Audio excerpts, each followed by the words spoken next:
O baka naman, walang nasabi sa akin noon.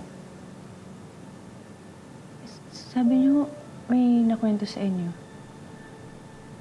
O di kaya, sir, baka may notebook na naiwan yung nanay niyo sa inyo noon?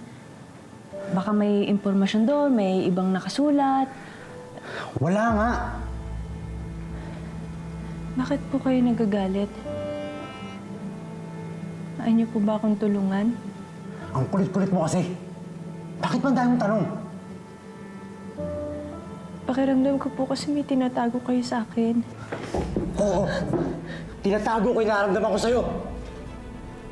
Na mahal kita! Sir, nasasaktan po ako. Sir, tama na po. Tama na po. Nasasaktan po ako. Sir, tama na po. Tama na po, nasasaktan po ako. Sir! Sir! Sir? Narinig niyo ba yung tanong ko?